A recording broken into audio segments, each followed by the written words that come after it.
Sumatera Utara hari ini kembali menjumpai Anda untuk edisi Selasa 9 Juli 2022. Kali ini bersama kami, saya Lukman Hakim Storus. Dan saya Widyotami Putri. Sejumlah informasi telah dirangkum tim redaksi kami untuk Anda. Dan berikut Sumatera Utara hari ini selengkapnya.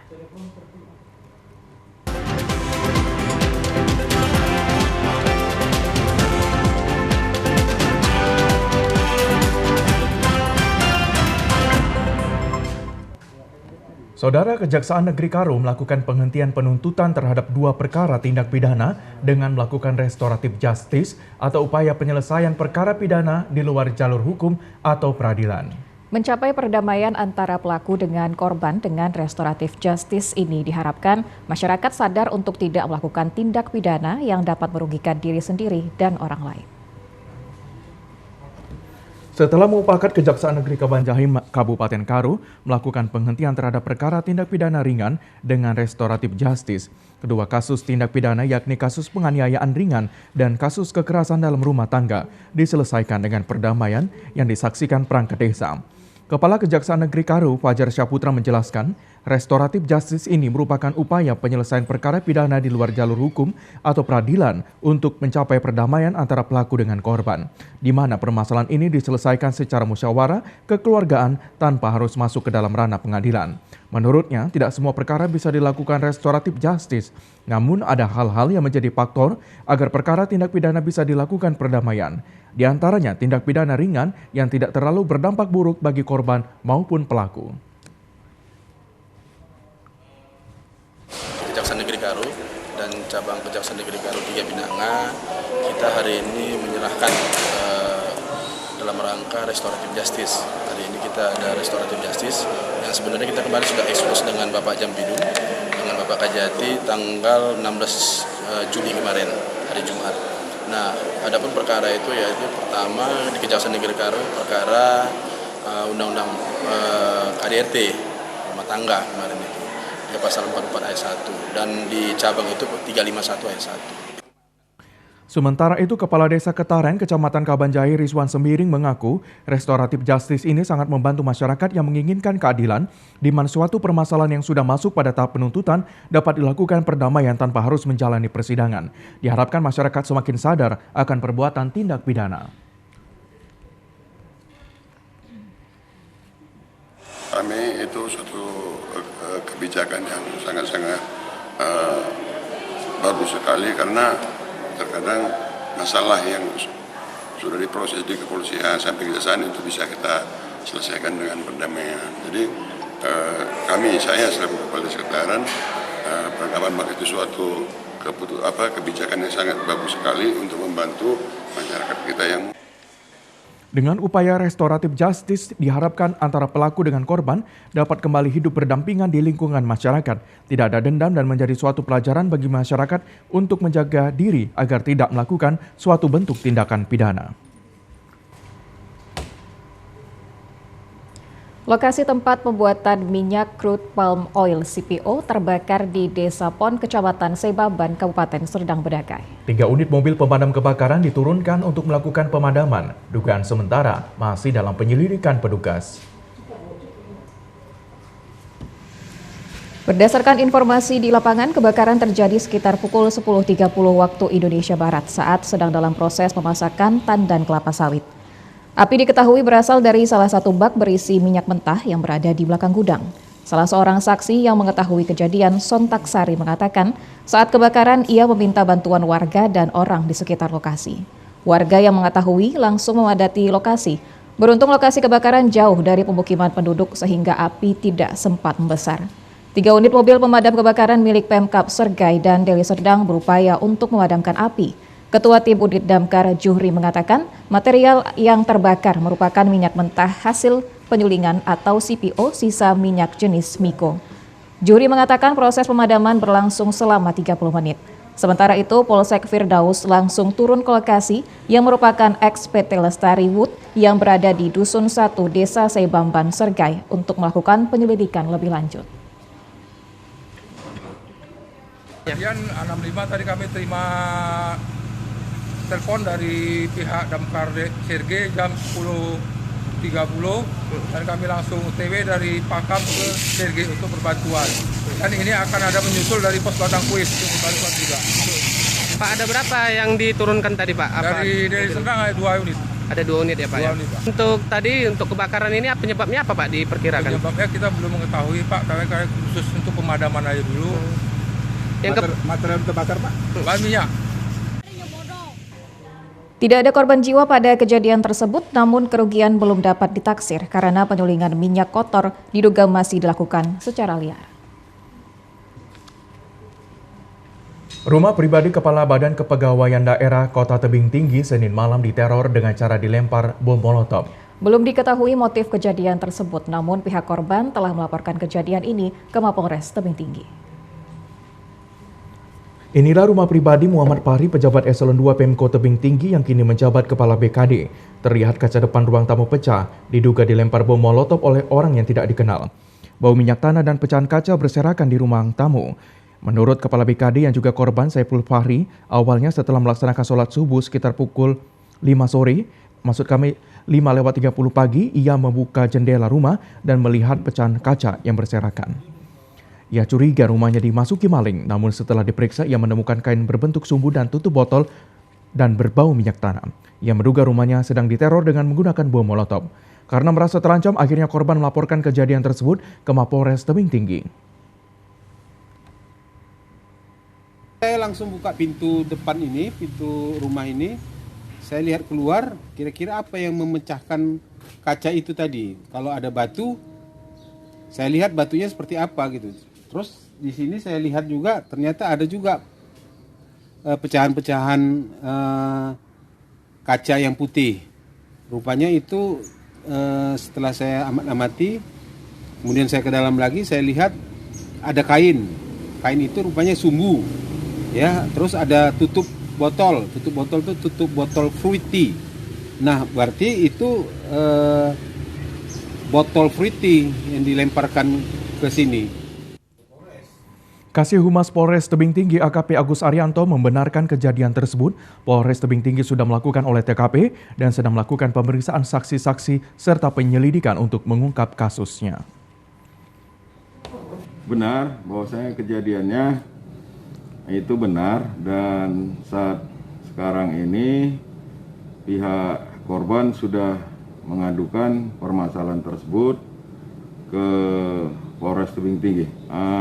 Untuk laporan dimaksud, pihak Polres Tebing Tinggi sudah ke TKP, melakukan olah TKP, dan saat ini sedang melakukan pemeriksaan saksi-saksi dan melakukan penyelidikan untuk dapat mengungkap kasus dimaksud.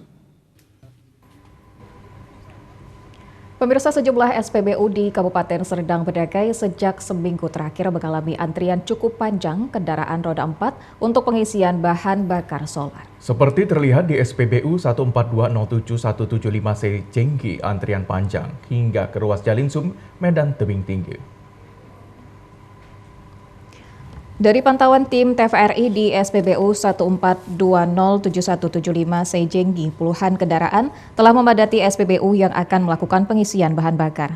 Antrian terjadi sejak pagi, di mana pihak SPBU telah memasukkan pasokan solar dari Pertamina. Terdapat puluhan kendaraan yang didominasi truk tangki dan trailer yang mengantri hingga ke badan jalan lintas Medan Tebing Tinggi. Salah seorang supir truk, M. Irfan, mengatakan ia telah antri sejak dini hari untuk mendapatkan bahan bakar jenis solar. Sudah sejak sepekan terakhir ini, ia kesulitan untuk mendapatkan solar sepanjang jalan Kota Medan, Deli Serdang, dan Serkai. Sejak kapan ngantri tadi Pak? Dari pagi. Sejak jam berapa tadi pagi? 6. Sejak pukul 6. Nah ini kenapa memilih ngantri di SPBU ini, apa alasannya? Memang BBM-nya udah habis.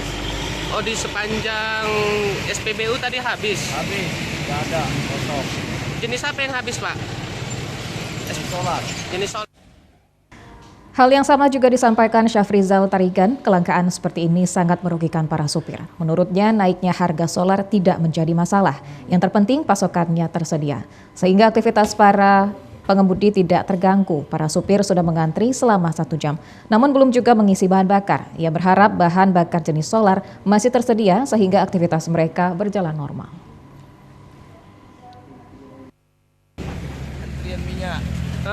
Dari Medan sampai sini nggak ada minyak semua. Dari Medan sampai ke sini? Dari semalam. Dari semalam? Iya. Abang tadi mulai jalan dari mana itu?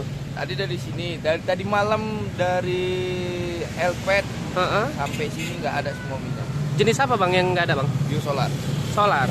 Nah, bang selain tidak ada, apakah ada pembatasan juga yang dilakukan?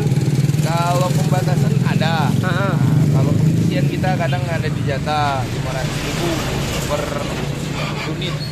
Nah, dan ada juga sama sekali nggak dikasih. Sama sekali nggak dikasih ya. Ini udah berlangsung berapa lama ini bang?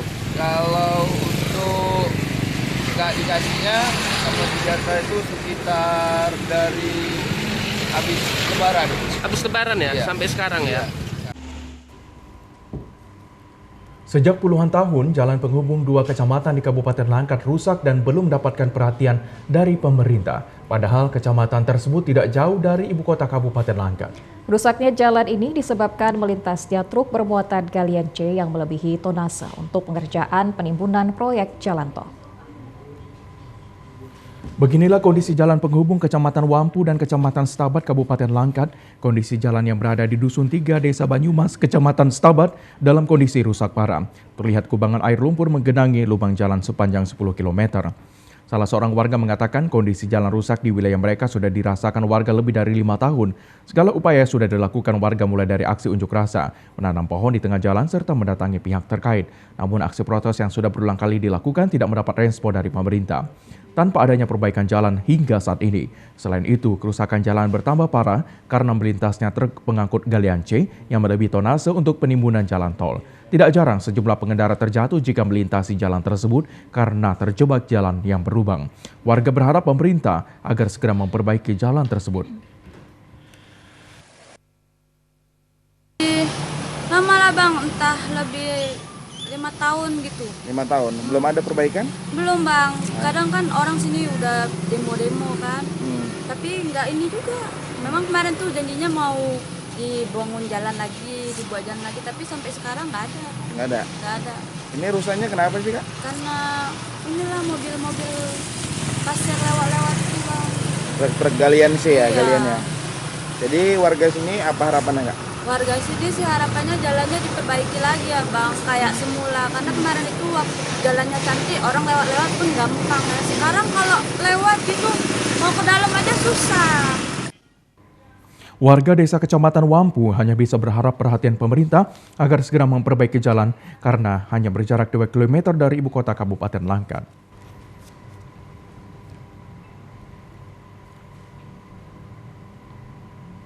Informasi menarik lainnya masih dapat Anda ikuti usai jeda berikut. Tetaplah bersama kami di Sumatera Utara hari ini.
Selamat sore dan selamat bergabung bagi Anda yang baru saja menyaksikan Sumatera Utara hari ini. Saudara, calon pedagang buah saat ini dapat berjualan di Pasar Raya MMTC Deli Serdang menyusul adanya pembangunan kios baru. Pihak pengelola pasar ini juga memberikan keringanan kepada calon pedagang buah gratis sewa kios 3 bulan.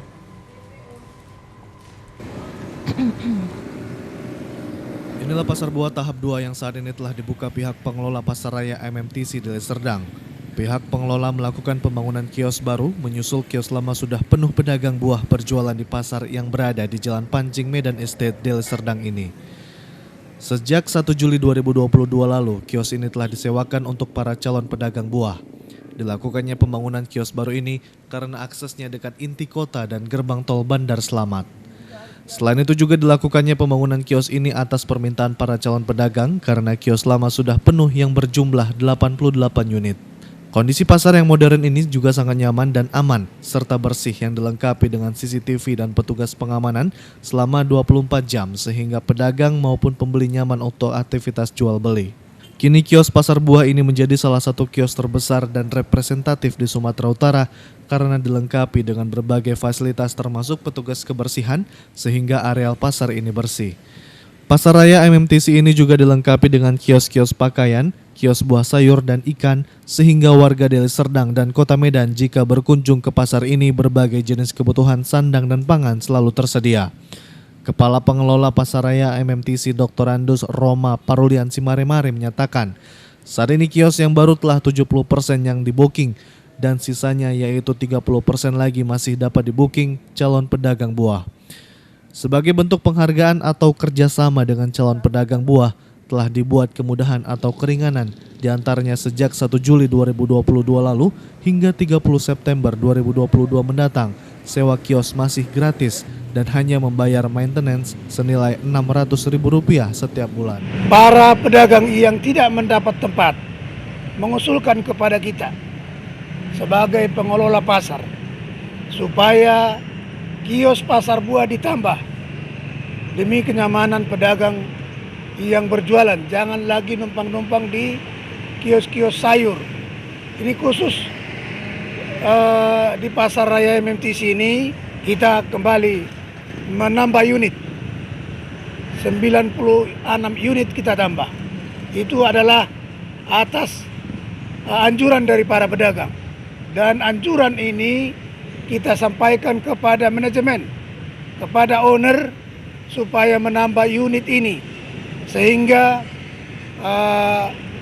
pihak manajemen dan owner, terlebih buat Pak Alwi SH, telah membangun yang begitu mewah pasar buah ini.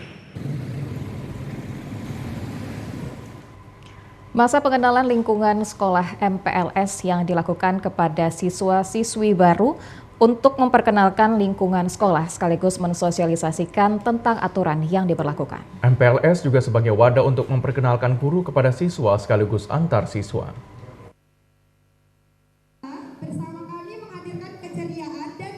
Seperti masa pengenalan lingkungan sekolah yang dilaksanakan siswa-siswi SMA kelas 10 SMA Budi Satria selama 3 hari.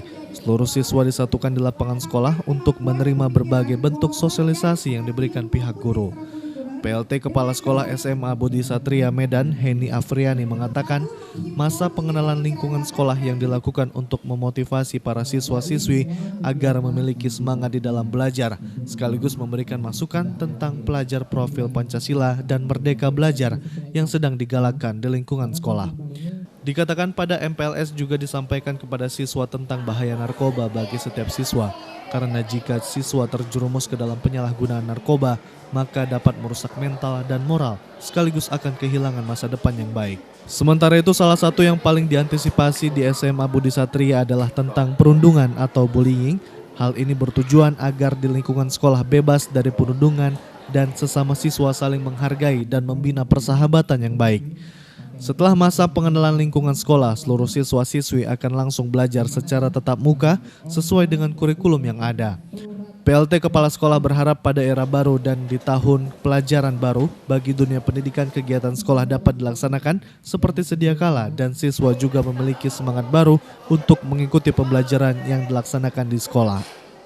mempelajari yang profil Pancasila yang sekarang sedang digalakkan ini ya Pak ya, sesuai dengan kurikulum Merdeka. Kemudian kami juga menjelaskan, dibimbing oleh para guru-guru di sini, masa pengenalan lingkungan sekolah ini menjelaskan tentang bahaya narkoba, kemudian mengenai perundungan, pembulian. Kemudian kami juga menciptakan rasa kasih sayang kepada anak-anak, pada siswa-siswi, rasa kekeluargaan di masa mereka belajar di SMA Budi Satria ini.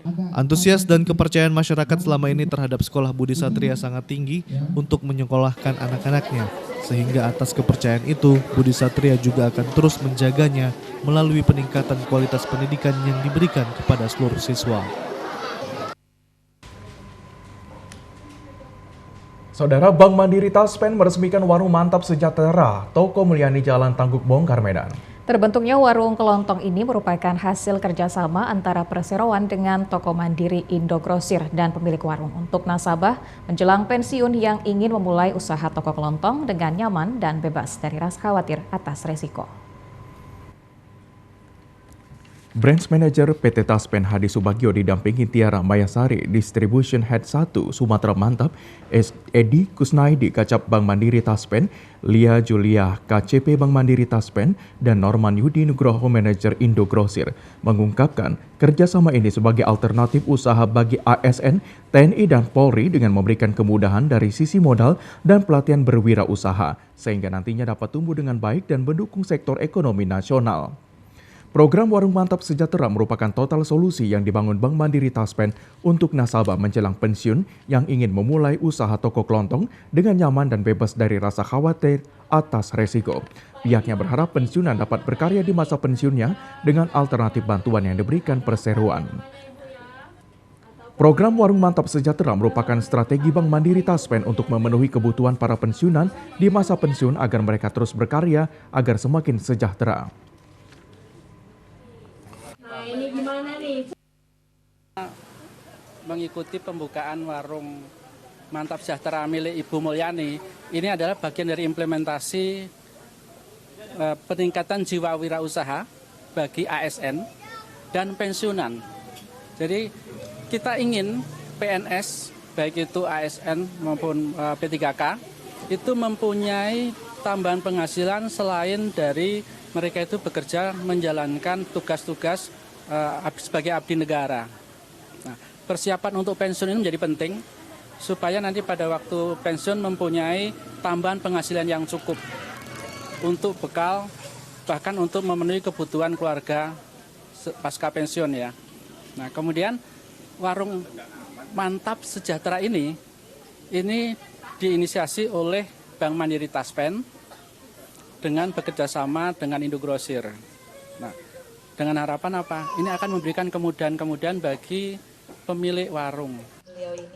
Hingga saat ini, Bank Mandiri Taspen sudah melayani pembukaan puluhan warung mantap sejahtera yang dikelola oleh para pensiunan. Setidaknya ada 5 produk utama yang diluncurkan oleh PT Bank Mandiri Taspen untuk melayani para pensiunan, yakni kredit mantap prapensiun, kredit serbaguna mikro, kredit mantap usaha pensiun, agunan deposito, agunan THT.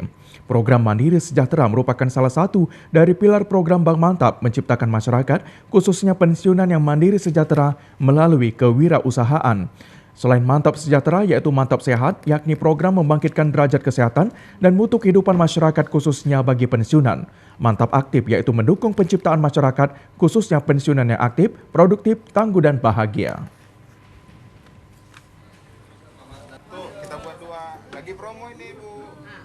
Ini kami dari Mandiri Taspen bersama dengan Ibu Sri Mulyani itu baru saja ya membuka toko Warung Mantap Sejahtera milik Ibu Sri Mulyani. Jadi WMS ini filosofinya berawal dari 3 pilarnya Bank Mantap. Kami memiliki 3 program unggulan yaitu Mantap Aktif, Mantap Sehat, dan Mantap Sejahtera.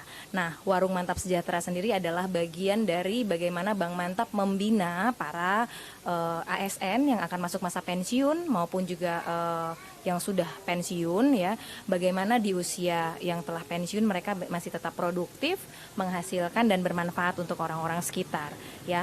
Bagaimana WMS bekerja? Tentunya Bank Mantap bekerja sama dengan Indogrosir itu membina nasabah yang kita kelola. Dalam hal ini yang seperti hari ini kita lihat Ibu Sri Mulyani. Ibu Sri Mulyani ini adalah toko kelima, Ibu Tri Mulyani ya, toko kelima yang kita buka di Medan ya, kaitannya dengan penjualan sembako. Ya, persiapan pensiun sebaiknya tidak dipersiapkan ketika sudah mendekati masa pensiun kemudian memulai usaha. Dengan bekal yang minim dan tanpa pendampingan, maka akan kesulitan dalam mengambil resiko dan tidak siap. Karena menjalankan usaha memerlukan pembelajaran jangka panjang. Jika sudah bersiap jauh hari, maka bisa lebih banyak belajar.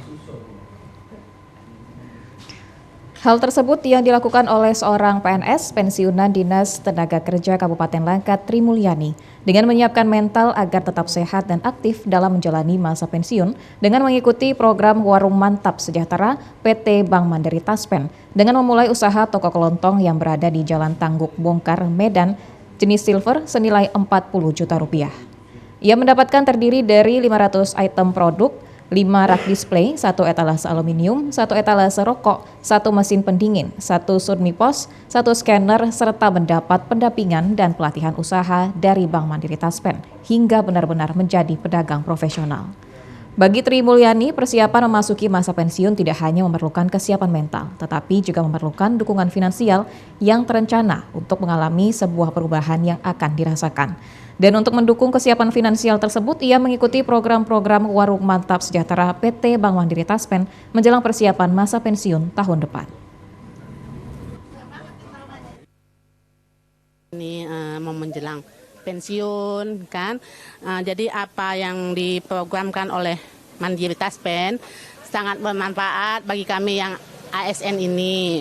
Mudah-mudahan berkat ASN ini bimbingan dan arahan tadi, toko kami dapat berjalan dengan lancar dan saya juga nanti menghadapi pensiun tidak galau lagi, ada kegiatan saya ya kan Pak.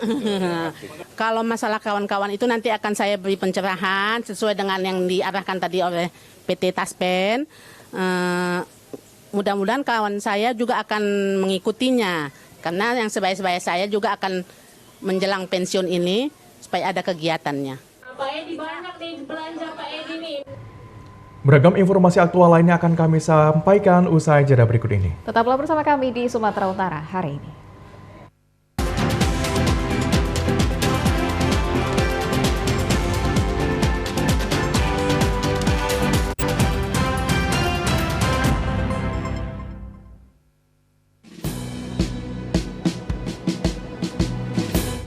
Jalani hari dengan tiga wajib, wajib iman, wajib aman, wajib imun.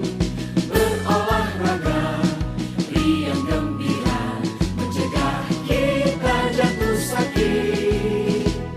Makanan bergizi tiap hari, tidur cukup itu pasti. Dan janganlah panik, berdoa tiada henti. Wajib iman, aman, imun. Pakailah maskermu, jagalah jarakmu, cuci tanganmu selalu. Kita raih bahagia dengan iman, aman, imun. Badan sehat, bangsa kuat. Kita raih bahagia dengan iman, aman, imun. Badan sehat, bangsa kuat.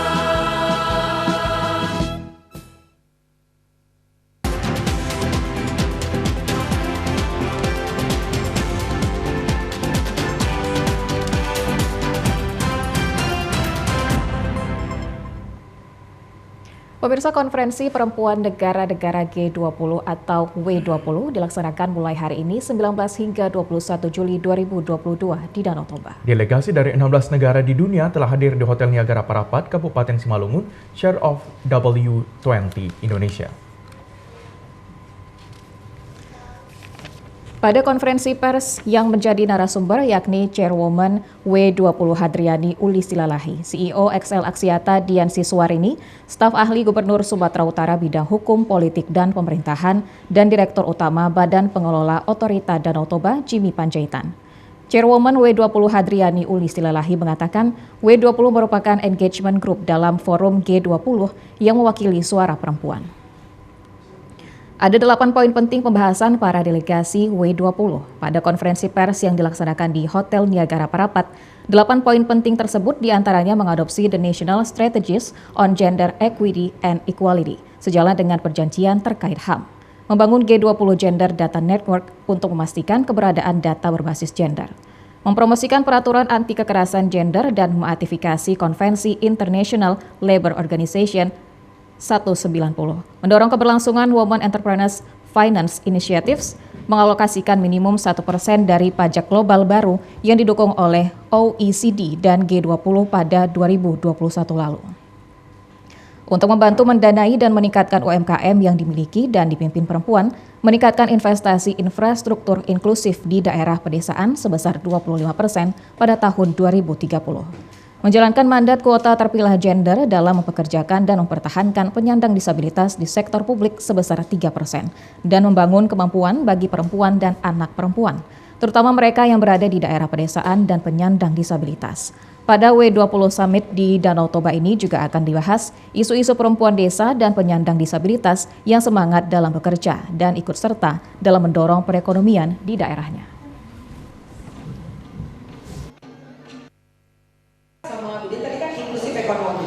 Inklusif ekonomi kita mengundang kita bersama dengan asosiasi UMKM se-Sumatera Utara provinsi mengadakan acara besok tanggal 20 di tempat ini bersama-sama dengan Kadin Pariwisata Ekonomi Kreatif. Di tanggal 20 dengan Bapak Triawan Mudal sebagai wakilnya dan juga provinsi ketua asosiasi Sumatera Utara UMKM mengadakan acara di sini. Selain tadi Budian mengadakan Sispreneur, itu ada pemilihannya juga. Kita juga mengadakan UMKM untuk Sumatera Utara, bahkan untuk sekitar Prapat. CEO XL Axiata Dian Siswarini mengatakan W20 merupakan engagement group pertama yang sudah menghasilkan communique yang sudah disepakati oleh semua delegasi. Hasilnya akan diserahkan kepada Presiden Republik Indonesia Joko Widodo pada acara closing W20. Walaupun kami potensinya luar biasa, oleh sebab itu tadi seperti dikatakan Bu Uli, kami ingin menunjukkannya ke seluruh dunia, gitu ya, bahwa selain pariwisata itu banyak hal yang bisa di-showcase, ya, banyak hal yang bisa dikembangkan. Nah, mudah-mudahan dari sini nanti bisa terjadi istilahnya ketertarikan atau kesepakatan, ya, karena tadi kami juga selain membawa para UMKM itu kami juga besok itu akan membawa para investor, ya, jadi para investor yang kalau mereka tertarik dengan potensi yang ada itu bisa menanamkan investasi atau modalnya di dalam usaha yang dibangun oleh para UMKM tersebut. Kelompok wanita W20 akan mengunjungi destinasi wisata Danau Toba Parapat Kabupaten Simalungun selama 3 hari. 2 destinasi yang akan mereka kunjungi yakni The Caldera Nomadic Escape di Kabupaten Toba dan Huta Sialagan di Kabupaten Samosir pada 20 Juli. Parapat dan Sibisa menjadi tujuan rumah kegiatan W20 dan direncanakan pada pertemuan ini akan hadir beberapa tokoh wanita terkenal di dunia, di antaranya Melinda Gates, Anne Hathaway, Ratu Rania Abdullah, dan Ratu Belanda Maxima. Agenda Summit W20 di kawasan Danau Toba difokuskan mengenai isu perempuan dan disabilitas. Untuk informasi lengkapnya masih menunggu pihak penyelenggara. Ketua Panitia Penyambutan W20 di Caldera Siswanto Sinambela mengatakan, Badan Pengelola Otorita Danau Toba telah siap menyambut para delegasi W20 di Caldera dengan mempersiapkan berbagai kegiatan, salah satunya atraksi cinta lingkungan dengan menanam pohon, melepas burung ke udara, dan menabur benih ikan di Danau Toba. Selain itu, BPOTD juga telah menyiapkan tempat untuk rapat para utusan delegasi W20 di Caldera bekerja sama dengan pihak terkait.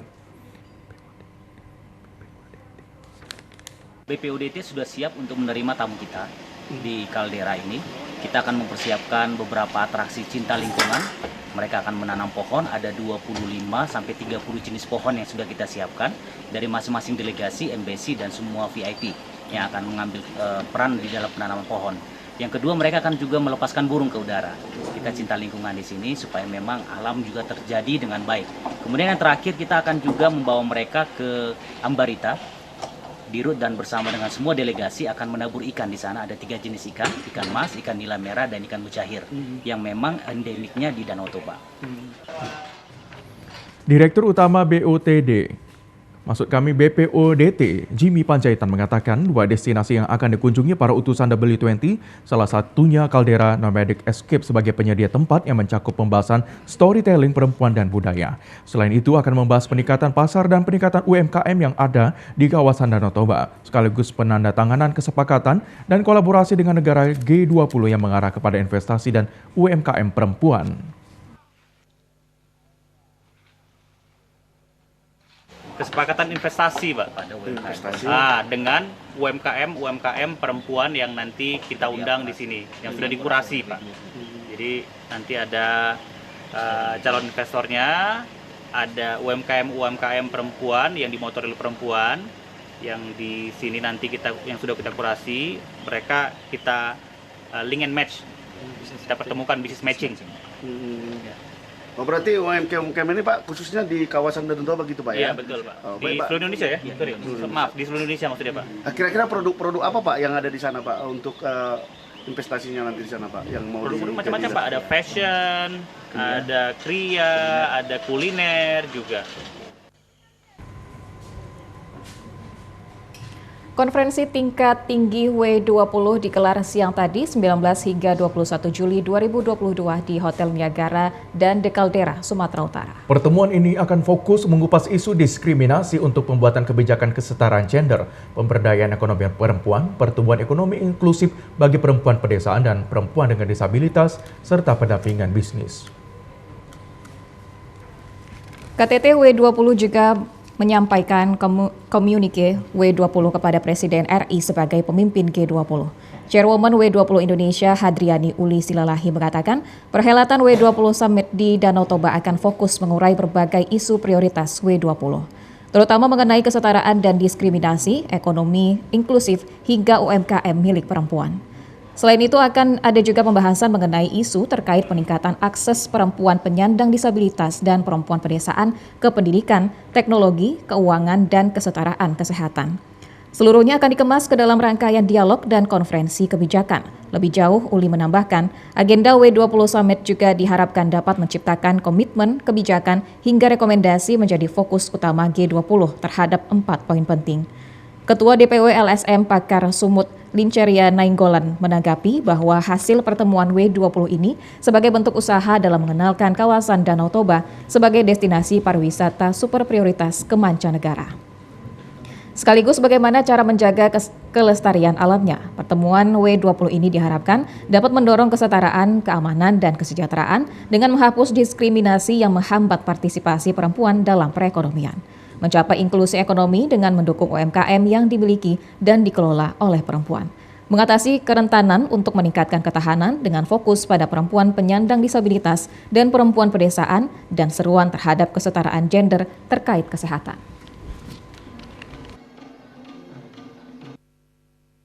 Di Danau Toba, kita telah menyelesaikan agenda meeting terakhir, di mana kita telah melakukan suatu action plan. Dimana setelah tadi malam kita melakukan dengan beberapa komunike yang sudah setuju dan kita masuk kepada action plan, sehingga action plan ini akan kita lanjutkan, akan kita dukung untuk sustain untuk kepada berikutnya setelah tidak hanya pada saat-saat saja tapi setelah saat. Dan kami berharap bahwa begitu luar biasa animo daripada 15 countries yang hadir pada saat ini, dan juga mereka juga senang dengan Danau Toba dan juga antusias daripada para public sector, kemudian government. Seperti kita lihat, kita ada di sini ada beberapa dari Agriport, dari Bapak Mandiri, dari BNI, dan semuanya luar biasa sangat mendukung untuk bisa terjadinya dan acara ini berjalan dengan lancar.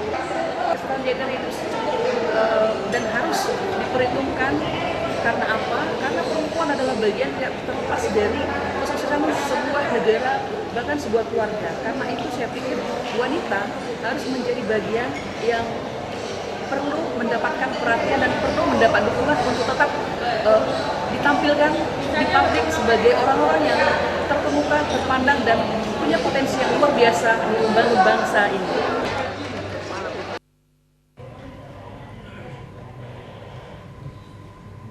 Pemirsa, kawasan Danau Toba Parapat Kabupaten Simalungun, Sumatera Utara dipilih menjadi tuan rumah Women 20 atau W20 yang dilaksanakan tanggal 19 hingga 21 Juli 2022. Sebanyak 6 negara delegasi telah hadir di Hotel Niagara Parapat disambut dengan tarian daerah Simalungun.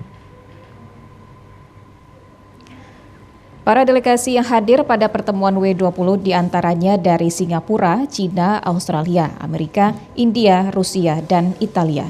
Event ini digelar di 7 kabupaten yang ada di kawasan Danau Toba, diantaranya Kaldera Toba dan Pantai Bebas Parapat.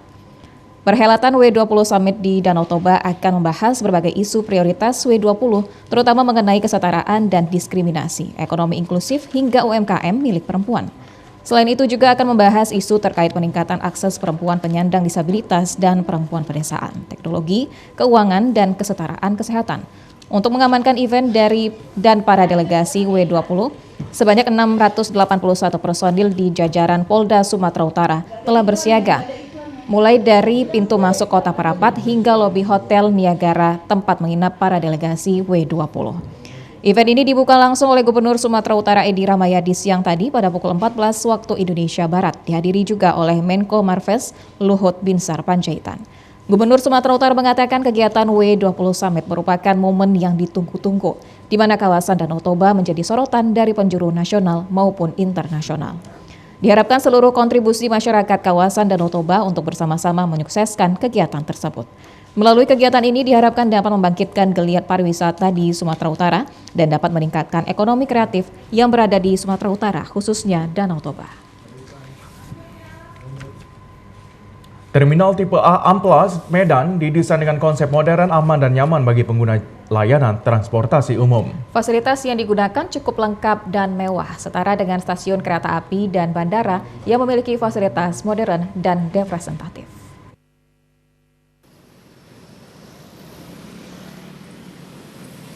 Kementerian Perhubungan menargetkan revitalisasi Terminal Tipe A Amplas Medan yang pengerjaannya dimulai pada Januari 2021 diperkirakan selesai pada November 2022. Terminal Tipe A Amplas dibangun di atas lahan seluas 2,10 hektar, sedangkan yang difungsikan untuk bangunan seluas 1,1 hektar. Saat ini revitalisasi Terminal Amplas sudah mencapai 80%, di mana proses pengerjaan fisik tinggal membenahi bagian dalam, sedangkan bagian luar bangunan sudah selesai dikerjakan. Untuk memberikan kenyamanan bagi penumpang yang memasuki terminal, berbagai fasilitas akan disediakan, di antaranya lift, kamar mandi, ruang tunggu yang representatif, dan blok untuk memesan tiket. Koordinator Satuan Pelayanan Terminal Tipe A Amplas Medan, Edi Emanurung, menjelaskan, untuk menjaga agar Kota Medan dapat terhindar dari kemacetan, nantinya semua bus antar kota, antar provinsi, AKAP, dan antar kota dalam provinsi AKDP, Grab, Gojek, dan Angkot wajib masuk ke dalam Terminal Tipe A Amplas Medan. Jadi untuk konsep, untuk fungsi Terminal Amplas ini nanti sesuai dengan kerjasama kita dan petunjuk Bapak Wali Kota berserta Pak Dirjen. Jadi kita memfungsikan Terminal Amplas ini secara penuh. Jadi nanti kita akan bekerja sama juga beserta Organda yang menaungi, wadah yang menaungi angkutan organisasi daerah di Sumatera Utara ini untuk memfungsikan terminal sesuai dengan Undang-Undang Nomor 22 Tahun 2009 ini. Nanti akan kita masukkan ke semua bus AKAP maupun AKDP untuk ke Terminal Amplas yang sudah selesai direvitalisasi ini. Kita akan mengadakan rapat beserta Organda untuk memfungsikan terminal ini supaya nanti terminal ini merupakan sentral untuk tempat masuknya, keluar masuknya penumpang yang mau datang maupun yang mau berangkat dari Kota Medan ini ke tujuan masing-masing. Jadi sementara seperti yang kita lihat sementara sekarang ini yang ada di Jalan Singamaraja maupun yang ada di belakang terminal yang lama kita ini maupun yang di depan ini adalah untuk pool sementara untuk operasional mereka dalam memberangkatkan penumpang sesuai dengan PU masing-masing. Terminal tipe A Amplas Medan dibangun dengan dana sebesar 44 miliar rupiah. Diharapkan pembangunannya bisa memberikan kenyamanan bagi masyarakat dan meningkatkan jumlah pengguna transportasi umum khususnya di Kota Medan. Selain itu, pada operasionalnya, setiap kendaraan yang masuk ke dalam terminal Amplas tidak akan dipungut retribusi. Sementara itu, kedepannya di kawasan terminal ini akan dibangun penginapan yang bertaraf internasional, sehingga terminal ini menyerupai keberadaan terminal yang terdapat di ibu kota Jakarta. Petani jagung di Kabupaten Karo menjerit akibat anjloknya harga jagung di tengah kesulitan dan tingginya harga pupuk. Pemerintah diharapkan mengeluarkan regulasi terkait batasan harga penjualan komoditas serta harga pupuk ketersediaan yang dapat menguntungkan petani. Saat ini petani jagung menjerit akibat menurunnya hasil produksi dan turunnya harga jagung. Kondisi ini semakin parah dengan tingginya harga pupuk. Sedangkan harga jagung yang sebelumnya di kisaran Rp4.600 hingga Rp5.000 per kilogram turun menjadi Rp3.800 hingga Rp3.500 per kilogram. Petani membiarkan tanaman jagung yang dipanen menumpuk di gudang karena belum digiling. Diperkirakan petani jagung merugi, seperti para petani di Desa Linggamuda, Kecamatan Laubaleng, Kabupaten Karo. Salah seorang petani jagung Terang Malam Semiring menuturkan terpaksa menunda memanen tanaman jagungnya karena harga jualnya anjlok. Ia khawatir merugi akibat tingginya biaya operasional tidak sebanding dengan perolehan penjualan.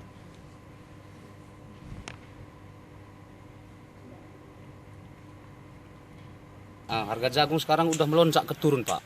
Karena kenapa aku bilang? Karena kemarin 1 bulan yang lewat harga jagung sampai 5.000.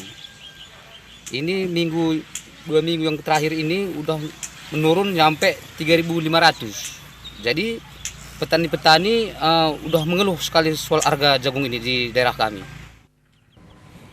Selain harganya murah, kualitas jagung juga buruk karena kurangnya pasokan pupuk subsidi. Sedangkan peredaran pupuk subsidi harganya sangat mahal 5 kali lipat dari harga biasa. Petani berharap pemerintah mengeluarkan regulasi terkait batasan harga penjualan komoditas maupun harga pupuk yang dapat menguntungkan petani. Petani di kecamatan kita ini kan kelompok. Kelompok dulu diminta data 1 hektar per rumah tangga.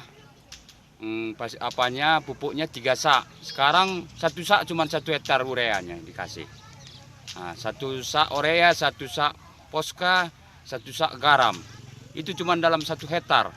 Jadi kami di kecamatan kami ini pupuk langka. Di UD nggak ada. Tapi di tukang salon banyak. Gimana ini pemerintah menanggapinya ini? Minta tolong kami di kecamatan ini susah pupuk. Saat ini harga pupuk non-subsidi melambung tinggi, sedangkan alokasi pupuk subsidi berkurang drastis, sehingga jatah pupuk subsidi dan petani dikurangi hanya 3 sak, padahal kebutuhan petani minimal 8 sak per hektarnya. Bangsa Indonesia syarat akan budaya yang melimpah dan unik, begitu juga dengan masyarakat suku Melayu di Sumatera Utara. Suku Melayu Deli yang memiliki adat unik dalam upacara pernikahan. Dari sekian banyak adat budaya Melayu, ada beberapa adat budaya yang jarang dilewatkan oleh pasangan pengantin Melayu Deli. Salah satunya adalah adat budaya makan nasi berhadap-hadapan. Adat makan nasi hadap-hadapan ini dilakukan dengan kedua pengantin didampingi keluarga perempuan dari kedua pengantin yang duduk saling berhadap-hadapan membentuk persegi panjang. Adat budaya makan nasi hadap-hadapan ini dibimbing pemandu sambil berpantun khusus untuk mengandung makna yang diadakannya acara makan nasi hadap-hadapan ini. Kemudian pemandu akan memerintahkan kedua pengantin untuk saling berebut bunga sebanyak-banyaknya dengan syarat bunga yang dicabut harus berbeda warna. Kepercayaan suku Melayu Deli, apabila pengantin pria mendapatkan bagian kepala ayam, maka ia dianggap sebagai keluarga yang bertanggung jawab. Sedangkan apabila pengantin wanita mendapatkan bagian paha ayam, ia dianggap menjadi seorang ibu yang akan memiliki keturunan. Pemandu adat Melayu Anhar Al-Khairi mengatakan, makan nasi hadap-hadapan ini dilaksanakan untuk menyatukan dua keluarga yang diawali dari makan bersama. Ini merupakan pesan budaya Melayu yang mana dilaksanakan mempunyai arti dan makna yang begitu besar. Ada 3 makna besar yang kita rasakan, yang kita dapatkan ketika melaksanakan perlatan adat nasi hadap-hadapan ini. Yang pertama, kita menjamu seorang raja dan ratu sehari, yaitu kedua pengantin, yang kita jamu dengan beraneka ragam makanan. Kemudian yang kedua, kita menyatukan dua belah pihak keluarga, baik dari keluarga pengantin pria maupun pengantin wanita, yang pada saat itu bisa saling bercengkrama dan saling berkenalan satu dengan yang lainnya. Yang ketiga, makna besar dari makan nasi hadap-hadapan ini adalah kita bisa berkumpul bersama, makan bersama sebagai rasa wujud syukur kita bahwa acara pernikahan ini berjalan dengan baik. Adat yang digelar ini merupakan satu dari berjuta-juta kebudayaan yang dimiliki bangsa Indonesia yang patut dijaga bersama kelestariannya.